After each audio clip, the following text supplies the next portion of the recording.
Griot's Corner is made possible by the Breedlove Foundation.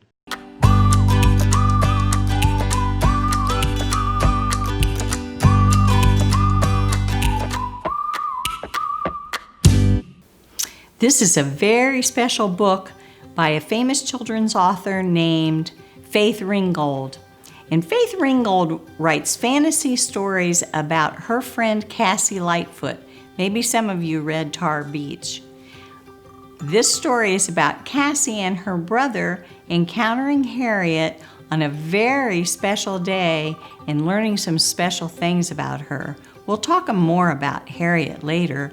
If you don't know, Harriet Tubman was one of the most famous conductors for people to freedom from the enslaved South during the Civil War and before that.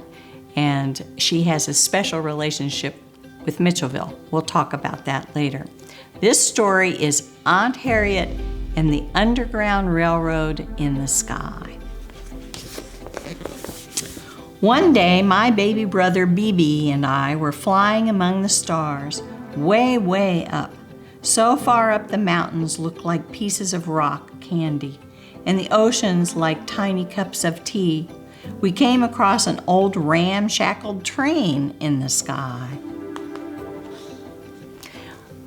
Cassie always has her adventures by flying around in the sky, by the way. A tiny woman in a conductor's uniform appeared on the steps of the train and announced the schedule. All aboard, all aboard. Maryland, Delaware, Pennsylvania, New Jersey, New York, Niagara Falls, Canada.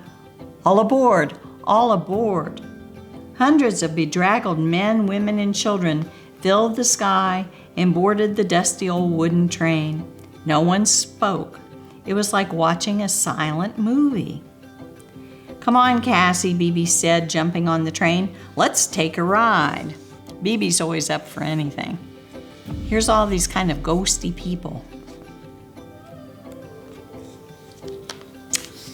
Get off that train, BB. I'll tell Mommy and Daddy, and you will be in a world of trouble, I yelled. But the train quickly moved off through the sky and disappeared.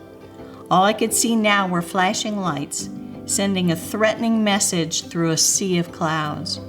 Go free north or die. Go free north or die. Go free north or die. BB, come back. Mommy and Daddy will never forgive me for letting you go, I screamed. Then the woman conductor's voice came like a soft whisper in my ear. Hello, Cassie. I'm Harriet Tubman. People call me Aunt Harriet because I take care of them. During slavery, I carried hundreds of men, women, and children to freedom on the Underground Railroad and never lost a passenger. Let me tell you about slavery, Cassie, Aunt Harriet said. We were brought here from Africa as slaves to work long hours on plantations for no pay. More of us died on the ships coming over than ever reached these shores. If we tried to escape and were caught, we might have a foot cut off or get sold away from our families, and then we never saw our families and friends again. A legal or church marriage was not allowed, so instead a man and woman would jump the broom. It was against the law for a slave to learn to read or write. See, there's spies. There's some spies in this book. Or have a meeting, or even to preach the word of God. Here they're having church. There's the spy.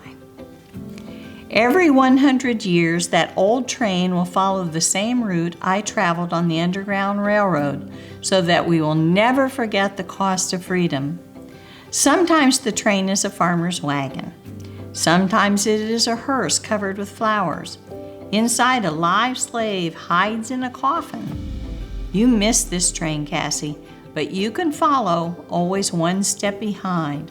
When we reach freedom in Canada, you will be reunited with BB. Cassie, though you can fly, being a slave will suck you to the ground like quicksand. You will have to walk many miles through the woods and waters on blistered feet, and there will be bounty hunters eager to collect the reward on your head. Follow the North Star. In daylight, look for the moss growing on the side of the tree that faces north. Along the way, there will be underground railroad agents to give you a place to stay, clean clothes, and food. But until you reach Canada, you are not safe. Go and turn back. Go and don't turn back. And remember, if you are caught, you will be severely punished. First, you must escape from the slave plantation. Tell no one. Wait until nightfall so that you will not be seen. Then follow the trail through the woods to a gray farmhouse on the river. Your first night will be the hardest. Listen carefully to the song of the birds. When you are in danger, their song will become screams that only you can hear. Then you must stop and head in the opposite direction. When you lie down to rest, you will hear me sing the old spiritual, "Go down, Moses, way down in Egypt land. Tell old Pharaoh, let my people go. Let me lullaby you to sleep. When I stop singing and you hear the birds scream, wake up and move on." I reached the gray farmhouse on the river. I slept in the farmer's attic. It was dark and scary. Cobwebs hung from the ceiling like gray ghosts, but the farmer and his wife were very kind. There was a note under the pillow. "Dear Cassie, I am very frightened, but I am a big boy and will not turn back.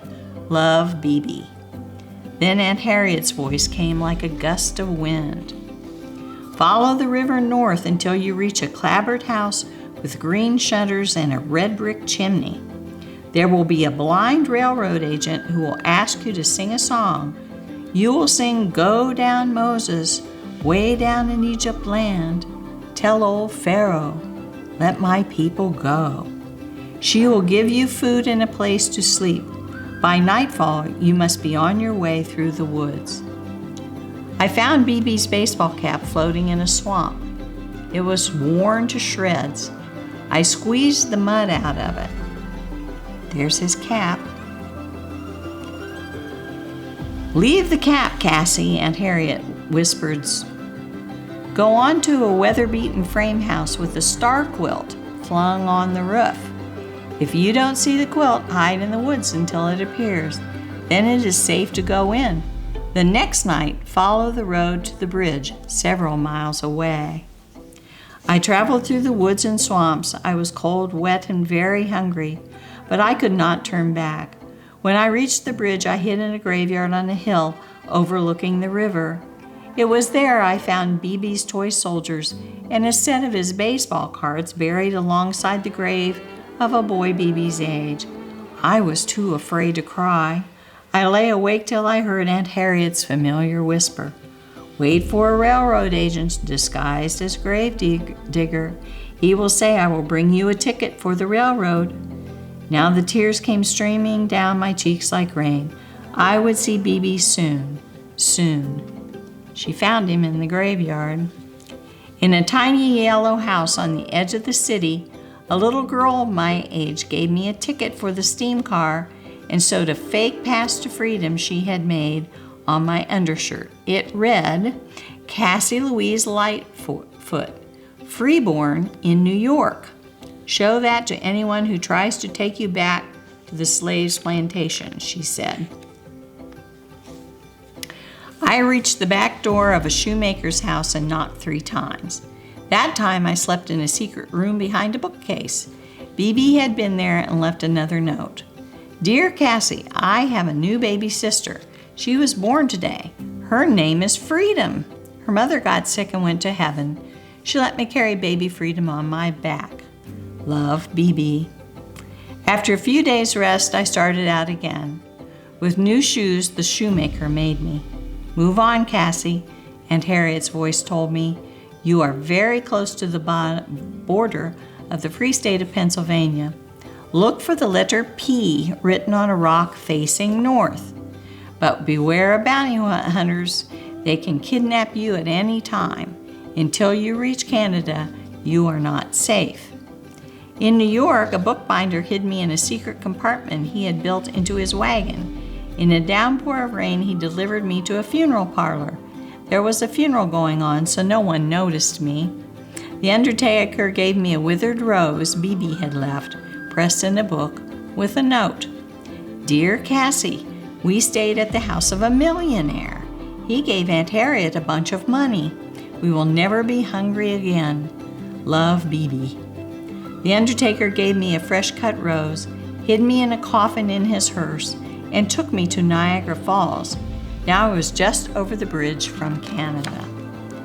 Niagara Falls looked like a giant tea party with a billion cups of steaming hot tea being poured to a resounding applause.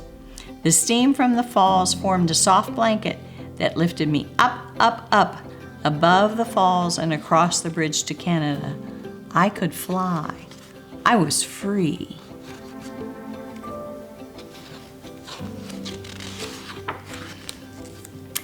I could see Aunt Harriet and Bibi with baby Freedom still tied to his back. The passengers on the Underground Railroad and women all dressed in white, flying in huge circles around them. We're free. We have shook the lion's paw. Aunt Harriet yelled in a voice that shot through the air like a joyous bolt of lightning. Go down, Moses, Bibi said, and let my people go, the others sang out. I kissed Bibi over and over, and I made him promise he'd never ever leave me again. I love you, Cassie, but I had to go, Bibi said. Freedom is more important than just staying together. And what's more, I got to ride on the Underground Railroad with Harriet Tubman. Now I know what our great-great-grandparents survived when they were children. That day there was a big feast and a quilt celebrating the 100th anniversary of Harriet Tubman's first flight to freedom hung in the sky. People came to eat, dance, and sing praise to Aunt Harriet for taking us from slavery to freedom and for being the Moses of her people. 1849 to 1949, that was the time that they celebrated 100 years. Harriet Tubman was a real person. Even though this story is kind of a fictional story telling scenes about how people had to escape, Harriet was real. She came and conducted many, many people to freedom, some of them from around where we live now. And one of the places she used to come and visit was Mitchelville, because at Mitchelville there was the headquarters of the Union Army in the South, and there were a lot of people who were spies and acted as spies, and Harriet would be consulted about how to get people free and where the Confederate troops were, and she went all over finding out information and bringing it back to the Union generals, and the Union generals would give her information to take back with her. So it was an important job, and she's very, very honored. And someday, we think, even though it's been delayed, she's going to be on our money as the first woman to be honored. So I hope you'll come down to Mitchelville and learn more about Harriet and learn more about times during the Civil War and the importance of freedom. Thanks and have a great day.